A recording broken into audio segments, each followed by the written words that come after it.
हाय दादा.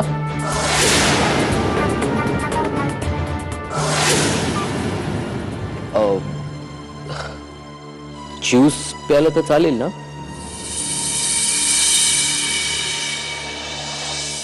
का त्यासाठी परवानगी हवी? दारावर आलेल्या भिकाऱ्याला सुद्धा माझ्या घरात अन्न आणि पाणी मिळतं गौरांग. पण मी तुझ्या दारावर आलेला भिकारी नाही.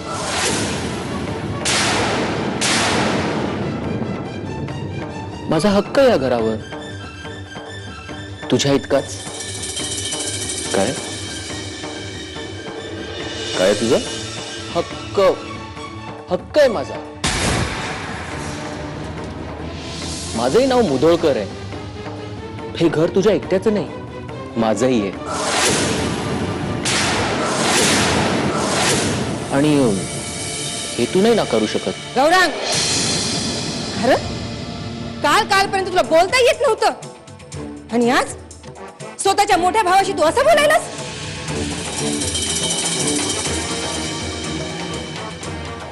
अरे लाज वाटते की नाही तुला?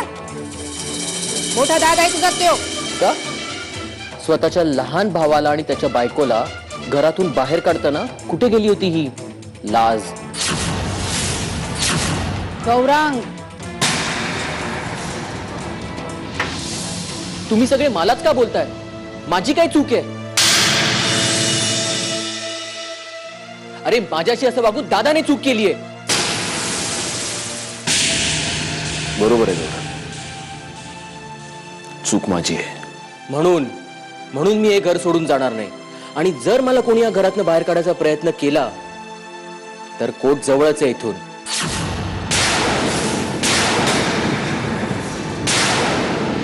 धाक टाकून घाबरायला मी काय लहान नाही आता. इथे प्रत्येकाला आपला हक्क मिळायलाच हवा. तू मोठा झालास गौरांग,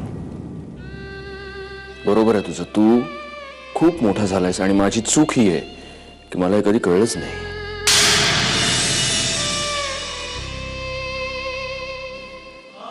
इतका शिकलास, ऑस्ट्रेलियाला जाऊन शिकलास. काय फी काय होती तुझ्या या कोर्सची? 20 लाख. 20 लाख. आणि कुठून आले हे 20 लाख? मीच दिले ना?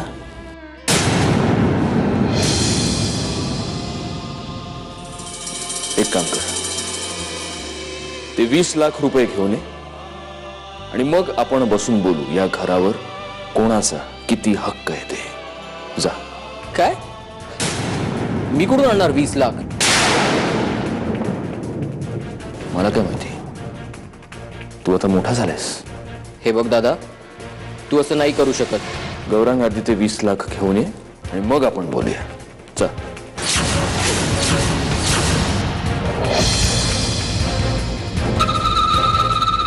आई, हे काहीतरीच. अगं मी नाही देऊ शकत 20 लाख. मग खर्च करताना लक्षात नव्हतं आलं का हे? आणि कसं आहे गौरांग, कोर्ट कचेरी मलाही कळते, तुझ्यापेक्षा जास्त चांगली कळते. जर तिथेच भेटायची इच्छा असेल ना तर तिथेच भेटू. आणि एक गोष्ट लक्षात ठेव, हे घर मुधोळकरांचं खानदानी घर नाहीये.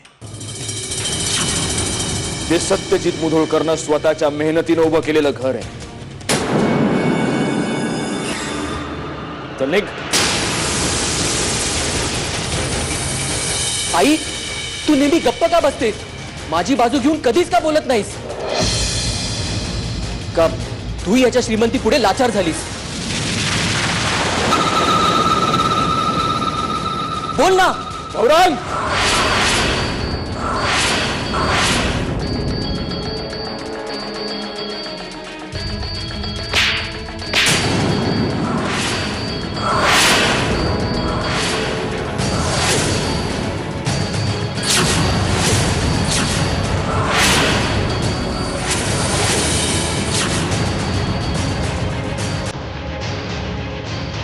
निघ, नाही तर मी विसरून जाईन की तू याच आईचा मुलगा आहेस.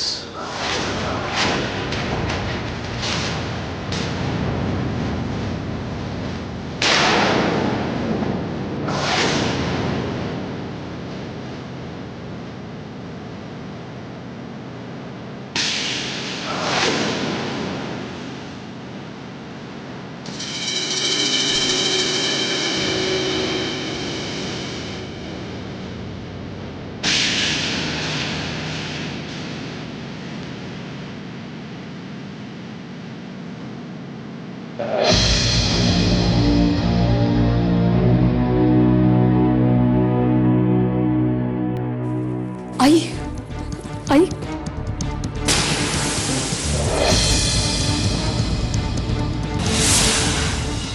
हा दिवस बघावा लागेल असं स्वप्नात सुद्धा वाटलं नव्हतं.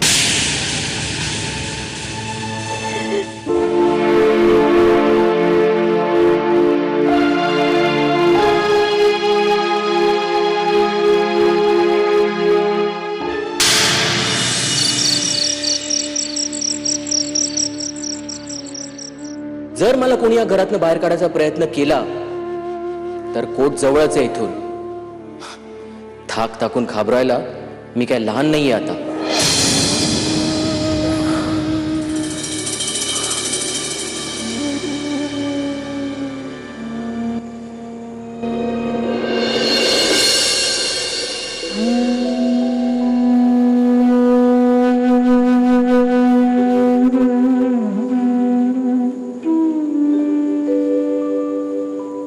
काय हो काय झालं?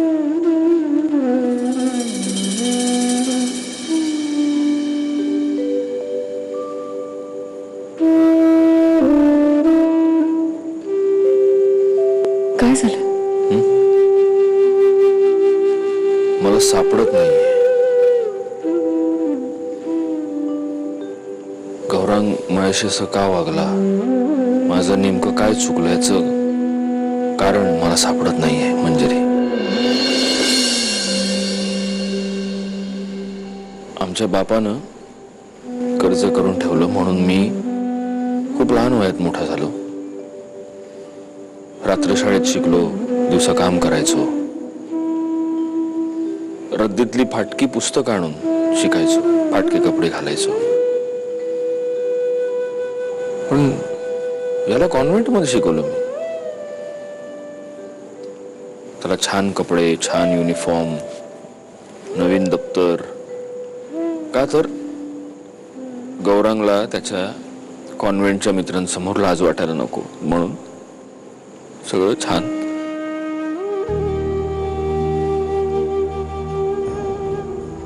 आणि तरीही हे काय चूक झाली का माझी? हा, का वागतो तो असं? का? तुम्ही तुमचं कर्तव्य केलंय. मग ही चूक झाली का माझी मंजिरी? विश्वासघात बरीच माणसं करतात, पण विश्वासघात करणाऱ्यांच्या यादीत माझ्या सख्या धाकट्या भावाचंही नाव जोडलं जावं, गौरांगचं. अशी काय मोठी चूक झाली माझी? हा, हे बघा, मी यावर सोल्युशन तर नाही देऊ शकणार, पण बोला तुम्ही, तुम्हालाच हलकं वाटेल. काय बोलायचं काय? म्हणजे छोट्या छोट्या गोष्टी आहेत ग. गौरांगला बुटाची नाडी बांधता येत नाही, गौरांगला नवीन कपडे हवेत, गौरांगला नवीन दप्तर हवं, गौरांगला सायकल चालवायला शिकायची आहे, गौरांगला मित्रांबरोबर पैज लावायची आहे, गौरांगचं शाळेत कोणाशी तरी भांडण झालं, गौरांगला कशाची तरी भीती वाटते, गौरांगला नवीन फोन हवाय, गौरांगला नवीन सायकल हवी आहे, गौरांगला नवीन बाईक हवी आहे, गौरांगला ऑस्ट्रेलियाला जायचं. या सगळ्यासाठी एकच उत्तर होतं, दादा. दादाकडे आलं की गौरांगला त्याच्या सगळ्या प्रश्नांची उत्तरं सापडायची. आणि आज तोच गौरांग मला कोर्ट कचेरीची भाषा शिकवतो, हक्काच्या गोष्टी करतो. खूप विश्वास होता माझा त्याच्यावर. पण मला अजूनही असं वाटतं, त्यांना त्यांची चूक कळल्यावर ते पुन्हा येतील. तुम्ही आशा सोडून काय उपयोग? तो येईल ग, पण मी त्याच्यावर जो विश्वास दाखवला तो कसा परत येईल? तो गेला, कायमचा गेला.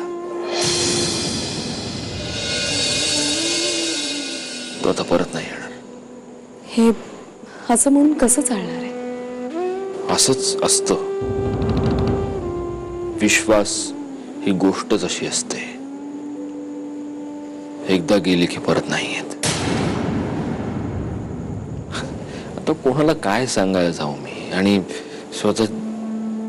स्वतःची समजूत तरी काय घालू? नाही, आता नाही शक्य, नाही शक्य. अहो, तुम्ही नका करू एवढी काळजी. मी आहे ना तुमच्या सोबत.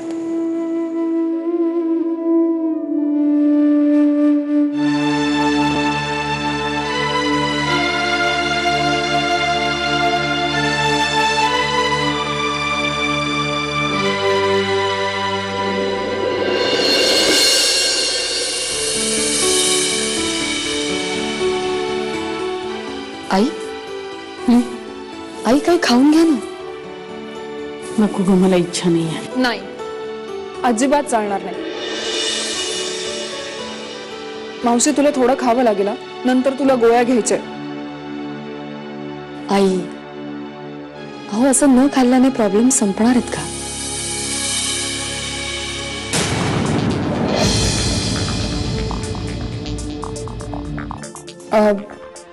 मंजिरी, तू कुठे बाहेर चाललीस का? हो अगं, मार्केटमध्ये जाऊन येते जरा, थोडी खरेदी करायची आहे ना. अच्छा.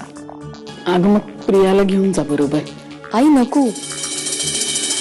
अहो तुमच्यासोबत कोणीतरी हवं ना घरात. हो, आणि मावशी तसंही मला ना खूप काम आहेत. अगं हो, पण तुला कोल्हापुरातलं काही माहिती नाहीये. आई, मी जाईन, तुम्ही नका काळजी करू. बर, लवकर ये.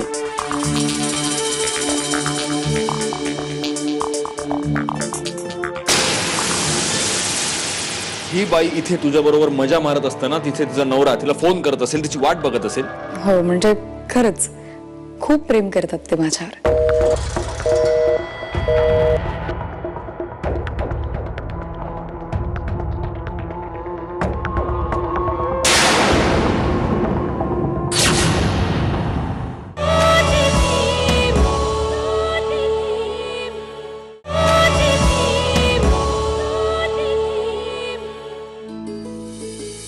मंजिरी, श्वेता, अगं आई, कशी आहेस तू? मी मस्त. तू कशी आहेस? मी मस्त.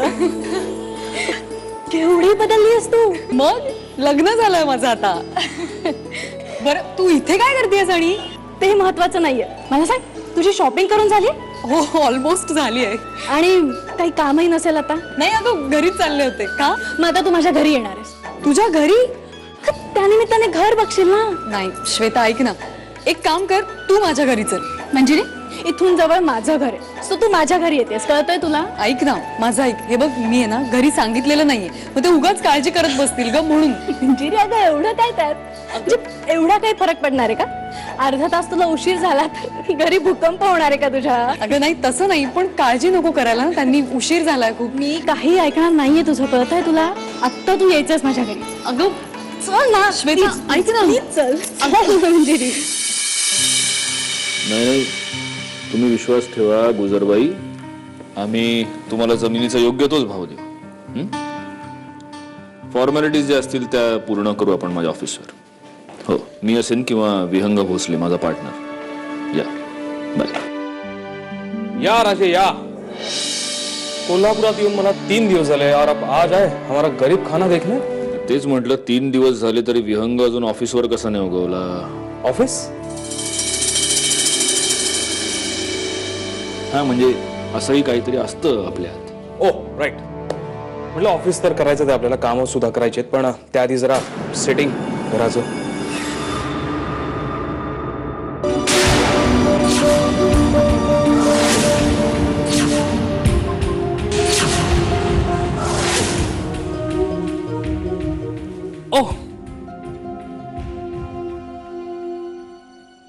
आता कम्प्लीट लावून झालंय घर. निघते मी. ओके, नाही तर पुन्हा एकदा फोन यायचा नवऱ्याचा. अगर 2 दिन और रुक जाते तो तुला वाटलं तर तुम्हाला कायमच ठेवून देशील. Not a bad idea. मलिका हुस्न, एक खादिम आपकी खिदमत में हमेशा हाजिर रहेगा. अच्छा, हाँ? ओके. निघते मी आता. आणि हा, पुण्याला यायला विसरू नकोस. लव यू.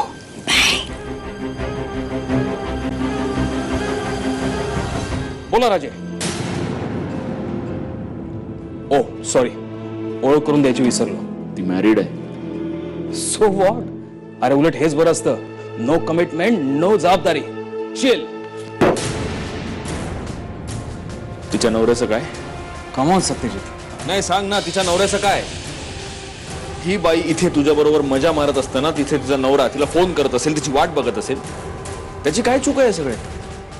तिला तिच्या नवऱ्याची आणि तिच्या संसाराची पडलेली नाही, पण तुला अक्कल नाही. ही बाई आता तिच्या नवऱ्याच्या समोर जाऊन त्याच्या डोळ्यात डोळे घालून बघू शकणार आहे का व्यंग? राजे शांत व्हा. बसा, मी येतोच फ्रेश होऊन. प्लीज.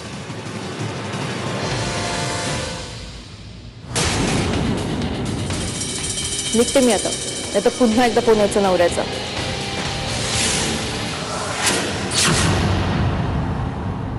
आई मंजिरी कुठे? मंजिरी खरेदीला गेली. गाडी कुठली नेली तिने? नाही, मला माहित नाही. माहित नाही म्हणजे तुला सांगून नाही गेली ती?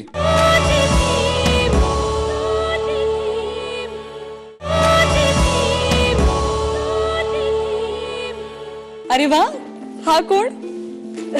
मुलगा माझा. हो. हॅलो. सनी, मावशी आली आहे. बस ना तू, मी पाणी आणते. हाय, काय नाव आहे तुझं? सनी. तुझा ड्रेस छान आहे.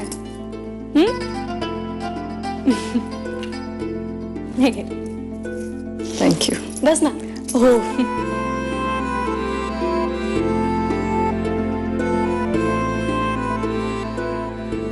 आता बोल, कशी आहेस तू? मी मस्त. सनी, फोन ठेवतो. मावशीचा फोन आहे ना. अगं गेम खेळतोय ना. सनी, असं नाही करायचं. अगं राहू दे, ठीक आहे. सनी, सनी काय हे?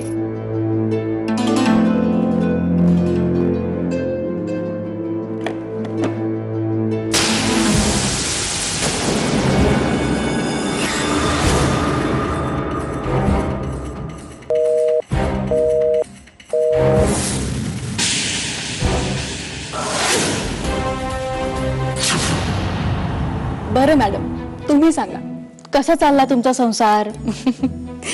छान चाललाय. म्हणजे सत्यजितराव बायकोला अगदी फुलासारखं सांभाळतात, हो ना? हो, म्हणजे खरंच खूप प्रेम करतात ते माझ्यावर.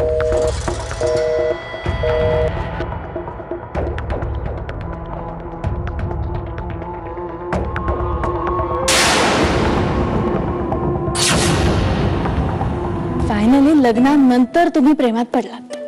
हा, म्हणजे कसं कधी कळलं नाही मला, पण हो. असंच असतं ग, संसार म्हणजे असाच असतो. नुसतं एकत्र राहायचंय म्हणून एकत्र राहायचं, याला काहीच अर्थ नसतो ना. जे बघ ना, प्रेम नाही, आपुलकी नाही, एकमेकांबद्दलची ओढ नाही, हे काही नवरा बायकोंचं नातं नसतं. ते नुसतं पोकळ नातं असतं, बांबू सारखं पोकळ. बाहेरून अगदी छान दिसतं, नीट दिसतं, पण आतून काय असतं ते फक्त आपल्यालाच माहिती असतं. नाही, त्यांचं खरंच खूप प्रेम आहे माझ्यावर आणि विश्वास सुद्धा आहे.